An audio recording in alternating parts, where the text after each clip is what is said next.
भरारी अपंगांची.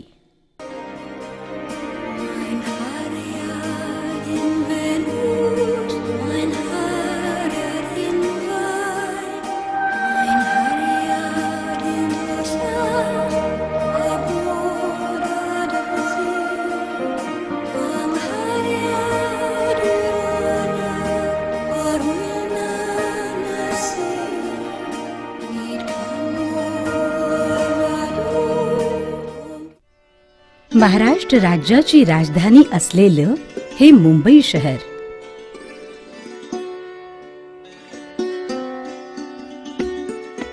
या मुंबई शहरामध्ये महाराष्ट्र शासनाचं हे मंत्रालय. या मंत्रालयामधून महाराष्ट्र शासनाचा कारभार चालतो. आपले महाराष्ट्र शासन महाराष्ट्रातील जनतेच्या हिताचे, लोकहिताचे, लोककल्याणाचे अनेक निर्णय इथूनच घेतात. लोककल्याणाचे अनेक निर्णय प्रथम घेण्यामध्ये लोकसभेपेक्षा, भारत सरकारपेक्षा महाराष्ट्र शासन हे देशात अनुक्रमे पहिले असते. अशाच अनेक लोककल्याणकारी निर्णयाप्रमाणे अपंगांसाठी अपंग वित्त व विकास महामंडळाची निर्मिती करण्याचा निर्णय आपल्या महाराष्ट्र शासनाने घेतला आणि दिनांक 27 मार्च 2002 रोजी महाराष्ट्र राज्य अपंग वित्त व विकास महामंडळाची निर्मिती करण्यात आली. अपंग वित्त व विकास महामंडळ निर्माण करण्यामागचा उदात्त हेतू होता अपंग व्यक्तींना स्वयंरोजगारासाठी आर्थिक सहाय्य मिळावं, आर्थिक सहाय्य उपलब्ध व्हावं, त्यांना स्वतःच्या पायावर उभं राहता यावं, समाजातील दुर्बल दुर्लक्षित अपंगांच्या जीवनातील अंधकार दूर करून त्यांना समाजाच्या मुख्य प्रवाहात आणणं, अशा उदात्त हेतूनं, उदात्त उद्देशानं स्वतंत्र अपंग वित्त व विकास महामंडळाची स्थापना करण्यात आली, निर्मिती करण्यात आली. महामंडळाचे पहिले व्यवस्थापकीय संचालक म्हणून माननीय श्री वसंत संखे यांची नियुक्ती करण्यात आली. आणि वैशिष्ट्य सांगायचं म्हणजे श्री वसंत संखे स्वतः दोन्ही पायांनी पोलिओग्रस्त असल्यामुळे स्वतः अपंग होते. अशा अपंग व्यक्तीची नियुक्ती व्यवस्थापकीय संचालक म्हणून करून एक आदर्शच महाराष्ट्र शासनानं जनतेपुढे ठेवला. म्हाडा गृहनिर्माण भवन म्हाडाच्या या इमारतीमध्ये खोली क्रमांक 74 तळमजला इथे, बांद्रा इथं अपंग वित्त व विकास महामंडळाचे हे कार्यालय आहे. या मुख्य कार्यालयामध्ये कार्यरत असलेले बहुतांश व्यक्ती स्वतः अपंग आहेत, हे या कार्यालयाचं वैशिष्ट्यच म्हणावं लागेल. या कार्यालयामध्ये व्यवस्थापकीय संचालक दालन म्हणजेच केबिन, जनरल मॅनेजर केबिन, प्रशासन विभाग, वित्त व लेखा विभाग, संगणक विभाग, भांडार विभाग, रेकॉर्ड विभाग, आवक जावक विभाग इत्यादी विभाग आहेत. असे विविध विभाग आहेत. व्यवस्थापकीय संचालक म्हणून श्री सुहास काळे इथं कार्यरत आहेत. श्री सुहास काळे हे सुद्धा स्वतः अपंग आहेत. जिल्हा स्तरावर अपंग वित्त व विकास महामंडळाचा कारभार महाराष्ट्र राज्य इतर मागासवर्गीय वित्त आणि विकास महामंडळ मुंबई यांचे मार्फत चालतो. अपंग महामंडळाचे प्रगतीमध्ये या महामंडळाचा सुद्धा तेवढाच सहभाग आहे, सक्रिय योगदान आहे. खरं तर अपंग वित्त व विकास मंडळाची कार्यालय जिल्हा स्तरावर होणं अत्यंत गरजेचं आहे असं बोललं जातं. महाराष्ट्र राज्याचे लोकप्रिय मुख्यमंत्री माननीय पृथ्वीराजजी चव्हाण यांचे मंत्रिमंडळात असलेले ज्येष्ठ मंत्री माननीय शिवाजीराव मोघे, मंत्री सामाजिक न्याय व व्यसनमुक्ती कार्य महाराष्ट्र राज्य यांचेकडे अपंग वित्त व विकास महामंडळाचे अध्यक्षपद दिले आणि या अध्यक्षपदाची धुरा माननीय शिवाजीराव मोघे साहेब अतिशय यशस्वीपणे सांभाळत आहेत. त्याचं कारण आहे त्यांचं अष्टपैलू व्यक्तिमत्व. असे अष्टपैलू व्यक्तिमत्वाचे धनी असलेले मंत्रिमंडळातील ज्येष्ठ श्रेष्ठ लोकप्रिय लोकहितकारी मंत्री शिवाजीराव मोघे यांचं मार्गदर्शन आणि अनुशासन यामुळे अपंग वित्त व विकास महामंडळ कर्ज वसुलीमध्ये इतर महामंडळांचे तुलनेत प्रथम क्रमांकावर आहे. आणि म्हणूनच महाराष्ट्र राज्याचे उपमुख्यमंत्री माननीय अजितदादा पवार यांनी प्रशंसोद्गार काढले ते असे. आपली प्रतिक्रिया व्यक्त केली ती अशी. त्यामुळे मी अपंगांना पैसे चांगले मंजूर केले, ही वसुली तशीच ठेवा. मला माझ्या फायनान्सने पण सांगितलं की एवढी आपली महामंडळ आहेत, सगळ्यात चांगलं काम वसुलीचं कुठलं आहे तर ते अपंग महाराष्ट्र राज्य या महामंडळाचं आहे. अपंग महामंडळाचे अध्यक्ष म्हणून प्रतिक्रिया देताना आपले मनोगत व्यक्त करताना माननीय शिवाजीराव मोघे सांगतात. परंतु या 6 महामंडळामध्ये अपंगाचं महामंडळ सोडलं तर एकाही महामंडळाची वसुली 15% वर नाही, 15% वरच नाही. आणि एकमेव महामंडळ असं निघालं जे आपले काळे आपले जे निमंत्रक त्यांनी चालवतात, या महामंडळाची वसुली 86% आहे. म्हणजे जे कोणी करू शकत नाही अपंग बांधवामध्ये काय व्हावं त्याला काय समजतं का. मी तर म्हणेन की त्यांच्यामध्ये जेवढी निष्ठा आहे, त्याच्यामध्ये जेवढं प्रेम आहे, त्याच्यामध्ये आपले कर्तव्य म्हणून जी भावना आहे ती इतरांमध्ये नाही, ते आमच्या या अपंग बांधवामध्ये आहे. त्याबद्दल मी त्यांना धन्यवाद देतो. आणि विशेष म्हणजे मी ज्यावेळेस कॅबिनेट जाण्यापूर्वी माननीय मुख्यमंत्र्यांची बैठक झाली, माननीय उपमुख्यमंत्री हे सुद्धा फायनान्स मिनिस्टरची बैठक झाली. त्यांनी सांगितलं की 15% वसुली आहे, यांना गॅरंटी देऊच नका. आणि जोपर्यंत वसुली वाढवणार कोणती 50% वसुली करा, पण एकही 50% वसुली करू शकले नाही. परंतु या महामंडळाने 86% वसुली केल्यामुळे 50 कोटीची गॅरंटी लागली, 50 कोटी गॅरंटी देऊन टाकली. म्हणून माननीय मुख्यमंत्री उपमुख्यमंत्री सुद्धा मी खूप आभार मानतो. महाराष्ट्र राज्याचे वैद्यकीय शिक्षण मंत्री माननीय विजय कुमार गावित नागपूर येथील अपंगाचे साहित्य आणि कला संमेलनाचे समारोपीय कार्यक्रमाचे वेळी विशेष अतिथी म्हणून आपले मनोगत व्यक्त करताना म्हणाले. आपलं साहित्य आज सुद्धा सर्वांना उरून पुरेल अशा पद्धतीचं साहित्य अपंगांमधून आपल्याला बघायला मिळतं. आणि त्या अनुषंगानं जे जे काही आपल्या फायद्याचं असेल, ज्या ठिकाणी आपल्याला प्रोत्साहन देणं गरजेचं आहे, आपल्याला उभं करणं गरजेचं आहे, त्या दृष्टिकोनातून शासनाच्या माध्यमातून असेल किंवा इतर संघटनाच्या माध्यमातून असेल, हे निश्चितपणानं आम्ही करू एवढं या ठिकाणी सांगतो. महाराष्ट्र राज्य अपंग वित्त व विकास महामंडळाचे व्यवस्थापकीय संचालक श्री सुहास काळे महत्त्वपूर्ण माहिती देताना सांगतात. राष्ट्रीय विकलांग वित्त विकास निगम फरीदाबाद या राष्ट्रीय महामंडळाची राज्य चॅनलायझिंग एजन्सी म्हणून या महाराष्ट्र राज्य अपंग वित्त विकास महामंडळाची स्थापना सन 2001 मध्ये जागतिक अपंग दिनाच्या मुहूर्तावर करण्याचा निर्णय त्यावेळेचे मुख्यमंत्री माननीय विलासराव देशमुख यांनी घेतला. त्यानंतर रितसर कंपनी ॲक्टमध्ये रजिस्ट्रेशन होऊन या महामंडळाची सुरुवात 27 मार्च 2002 रोजी करण्यात आली. गेल्या 11 वर्षामध्ये या महामंडळाने जवळजवळ 10,000 अपंगांना 50 कोटीचं कर्ज वितरण केलेलं आहे.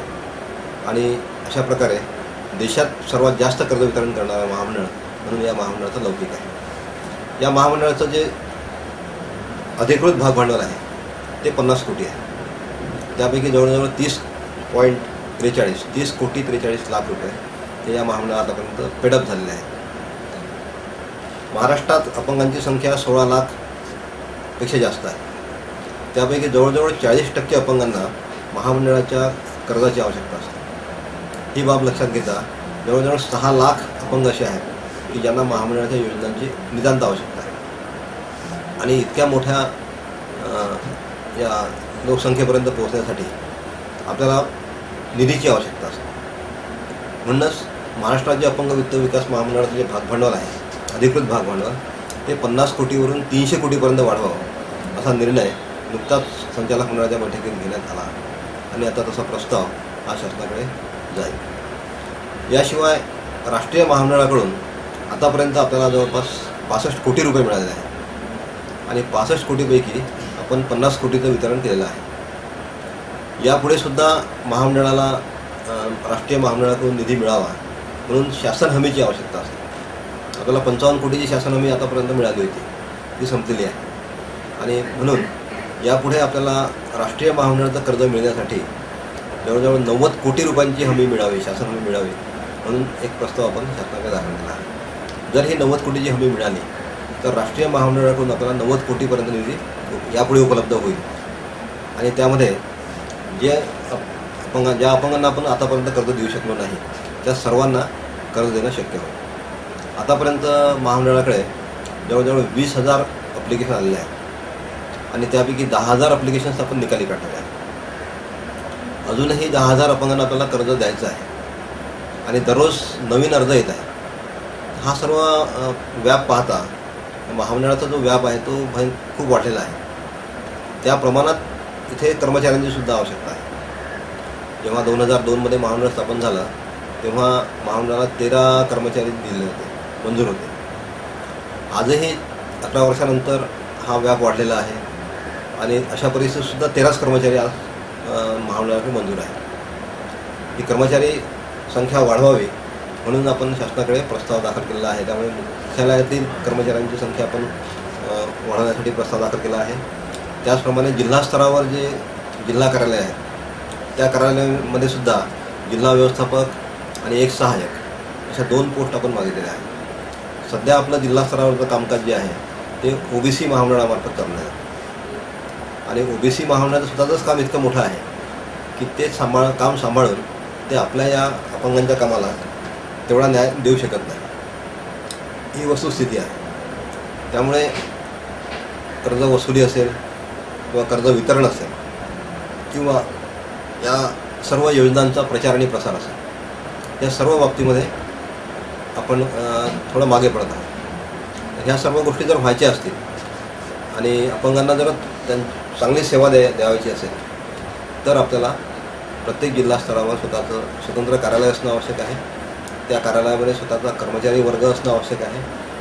तसा प्रस्ताव आपण शासनाकडे दिलेला आहे, तो शासनाच्या विचाराधीन आहे आणि आम्हाला तरी अशी अपेक्षा आहे की लवकरच हा प्रस्ताव मंजूर होईल आणि आपल्या अपंग बांधवांना जिल्हा स्तरावर चांगली सेवा मिळेल. कर्मचारी वर्ग तुटपुंजा असूनसुद्धा आपण कर्ज वसुलीमध्ये मागे नाही. कर्ज वसुलीसाठी बाह्य सेवेमार्फत आपण कर्मचारी दिलेले आहेत बाह्य स्रोतामार्फत आणि त्यांच्या आउटसोर्सिंगमधून आणि त्यामधून आपण वसुलीमध्ये खूप वाढ केलेली आहे. 2009-10मध्ये महामंडळाची वसुली फक्त 40 लाख होत होती वर्षाला. ती 10-11मध्ये 70 लाखापर्यंत वाढली आणि जेव्हा 11-12मध्ये आम्ही आउटसोर्सिंग सुरू केलं तेव्हा ती 70 लाखावरून 1,70,00,000 वाढली आणि आता 12-13मध्ये नुकतंच जी वसुली आहे ती आपण 2,40,00,000 वसुली केली आहे. म्हणजे 40 लाखावरून आपण 2,40,00,000 जवळपास 6 पट वाढ या कर्ज वसुलीमध्ये आपण केलेली आहे. त्यामध्ये प्रामुख्याने आउटसोर्सिंग एजन्सीचा वाटा आहे. आज जरी महाराष्ट्र राज्य अपंग वित्त व विकास महामंडळाचे व्यवस्थापकीय संचालक श्री सुहास काळे असले तरी श्री सुहास काळे यांचे पूर्वी महामंडळ निर्मितीचे वेळी पहिले व्यवस्थापकीय संचालक श्री वसंत संखे हे मंत्रालयात वित्त विभागात उपसचिव पदावर कार्यरत होते आणि ते स्वतः दोन्हीही पायांनी पोलिओग्रस्त होते. अशा प्रकारे स्वतः पराकोटीचे अपंगत्व असलेली, मंत्रालयात प्रशासनाचा प्रदीर्घ अनुभव असलेली आणि अपंगांच्या चळवळीमध्ये सक्रिय असलेली व्यक्ती व्यवस्थापकीय संचालक म्हणून लाभल्यामुळे या महामंडळाची सुरुवातच दमदार झाली. दिनांक 27 मार्च 2002 रोजी तुटपुंजा कर्मचारी वर्गासह कामकाजाला सुरुवात केल्यानंतर पहिल्याच वर्षी महामंडळाने तब्बल 1,413 अपंगांना 9.21 कोटींचे कर्ज वितरित केले. शिबिरे, मेळावे या माध्यमातून ग्रामीण भागापर्यंत योजनांची माहिती पोहोचवली आणि कर्ज वितरित करण्यात आले. या कार्यात अपंगांच्या स्वयंसेवी संस्था आणि संघटनांचं मोलाचं योगदान राहिलं. म्हणूनच गेल्या 12 वर्षात महामंडळाने जवळजवळ 10,000 अपंग बांधवांना 55 कोटींचं कर्ज वितरित करून संपूर्ण देशात उच्चांक गाठला. देशात सर्वाधिक कर्ज वितरण केल्याबद्दल या महामंडळाला सन 2006 मध्ये त्यावेळचे राष्ट्रपती महामहिम डॉक्टर श्री अब्दुल कलाम यांचे शुभ हस्ते सर्वोत्कृष्ट प्राधिकृत वाहिनी असा राष्ट्रीय पुरस्कार प्रदान करण्यात आला. तर 2007 मध्ये त्यावेळच्या सामाजिक न्याय मंत्री श्रीमती मीरा कुमार यांच्या हस्ते उत्कृष्ट कार्यक्षमता पुरस्कार या महामंडळाला देण्यात आला. एवढंच नव्हे तर 2002 मध्ये जागतिक अपंग दिनाचे दिवशी अपंगांचे उत्कृष्ट नियोक्तक हा राज्य पुरस्कार राज्याचे सामाजिक न्याय मंत्री माननीय श्री शिवाजीराव मोघे यांचे हस्ते प्रदान करण्यात आला. सन 2010 मध्ये महामंडळाचे विद्यमान व्यवस्थापकीय संचालक श्री सुहास काळे यांना देखील उत्कृष्ट अपंग अधिकारी हा राज्य पुरस्कार माननीय श्री शिवाजीराव मोघे यांचे हस्ते प्रदान करण्यात आला. अशा प्रकारे केवळ 10 वर्षाच्या अल्पशा कालखंडात 4 राष्ट्रीय व राज्यस्तरीय पुरस्कार मिळाले आहेत. याशिवाय अनेक पुरस्कार आणि स्मृतिचिन्हे देखील मिळाली आहेत. ती अनुक्रमे अशी आहेत. 1. अपंगाचे पहिले राज्यस्तरीय संमेलन Ajara. 2. Rotary club of Dondaicha. 3. राष्ट्रीय विकास अपंग महासंघ. 4. जलद गती कृती दल अपंग पुनर्वसन संस्था. 5. दी 4-वे टेस्ट. 6. राज्य अपंग पुरस्कार 2007. 7. Government college of engineering Amravati. 8. Performance award. 9. स्वर्गीय राजमाता रत्नप्रभादेवी मोहिते अवॉर्ड. 10. राज्यस्तरीय अपंग साहित्य संमेलन. 11. राज्यस्तरीय अधिवेशन सन्मान चिन्ह. 12. सेवा दिन 2 फेब्रुवारी 2009. 13. जीवन विकास प्रतिष्ठान लातूर. 14. उत्कृष्ट अपंग अधिकारी सत्कार 31 डिसेंबर 2010. असे विविध पुरस्कार आजपर्यंत या महामंडळाला मिळाले आहेत. अपंग बांधवांना पारदर्शक आणि तत्पर सेवा देता यावी म्हणून नुकतेच महामंडळाचे ISO 9001/2008 हे आंतरराष्ट्रीय प्रमाणीकरण करण्यात आले आहे.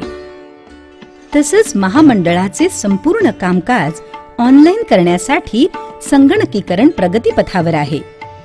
जिल्हा स्तरावर महामंडळाचे स्वतंत्र कार्यालय आणि नाविन्यपूर्ण योजना सुरू करणे हे प्रस्ताव शासनाच्या विचाराधीन आहेत. मुंबई शहरामध्ये माहीम मधील या भागामध्ये हे जिल्हा अपंग पुनर्वसन केंद्र स्थापन करण्यात आले आहे. या केंद्रामध्ये जयपूर फूट, कॅलिपर्स निर्माण करण्याचे काम केले जाते.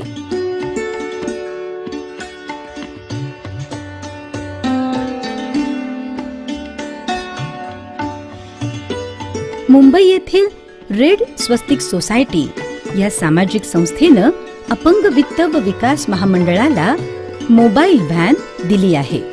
या मोबाईल व्हॅन मध्ये हे जयपूर फूट, कॅलिपर्स तयार करणारे मोबाईल वर्कशॉप उभारण्यात आले आहे.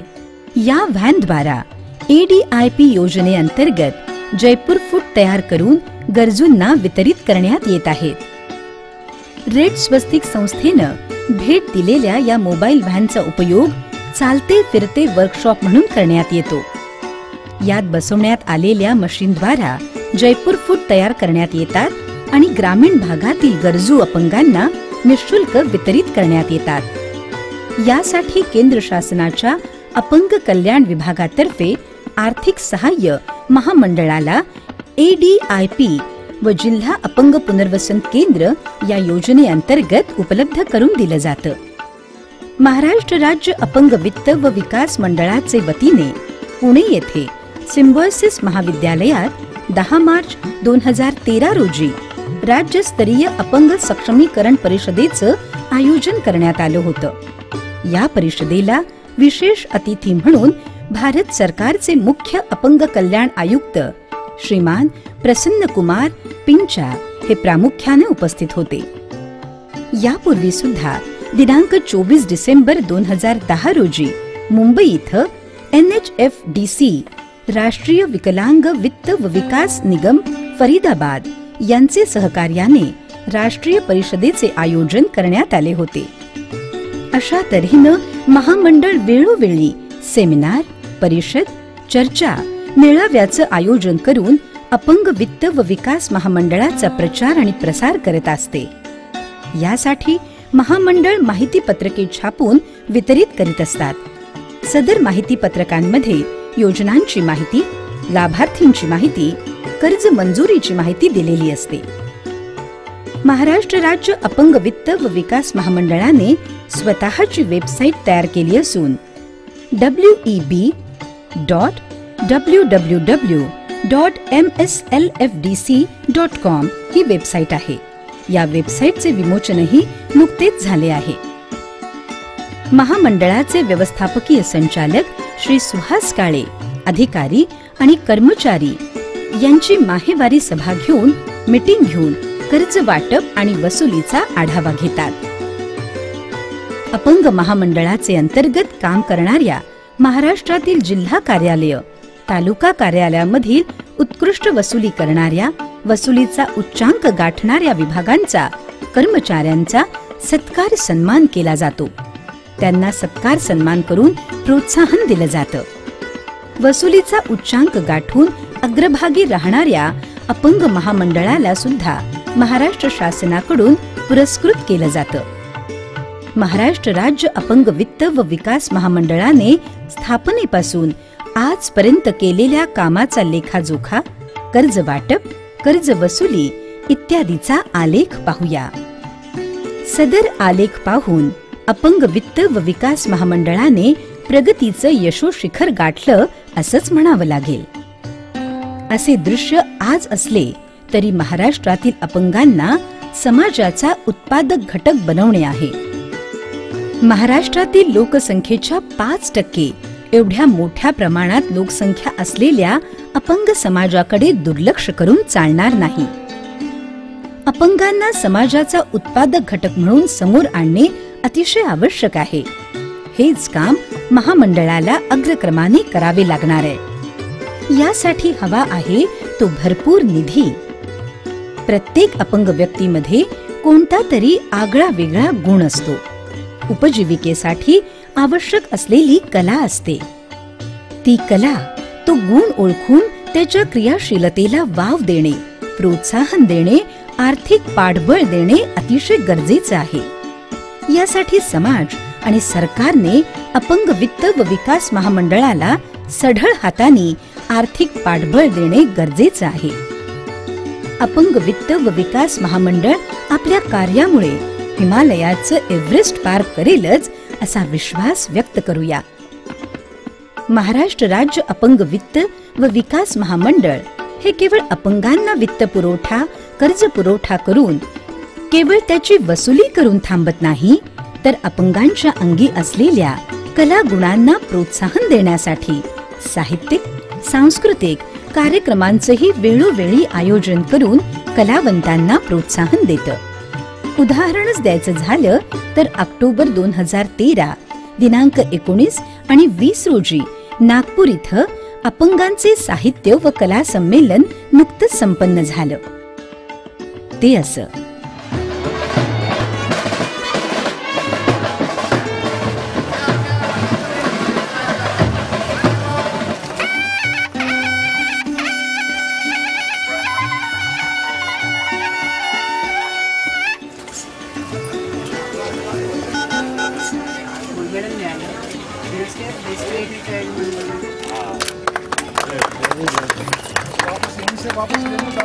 भेट म्हणून दिलेली आहे। त्या मुलाला आश्चर्यच वाटलं की दिवाळीची इतकी मोठी भेट मिळू शकते। महाराष्ट्र राज्यातील एक आदर्श महामंडळ म्हणून अपंग वित्त व विकास महामंडळाचा उल्लेख केला तर वावगं ठरणार नाही, अतिशयोक्ती वाटणार नाही. अशा उत्तुंग शिखराकडे वाटचाल करणारे महाराष्ट्र राज्य अपंग वित्त व विकास महामंडळ अपंगांसाठी त्यांचं भविष्य उज्ज्वल करणारं महामंडळ ठरो ही सदिच्छा व्यक्त करूया.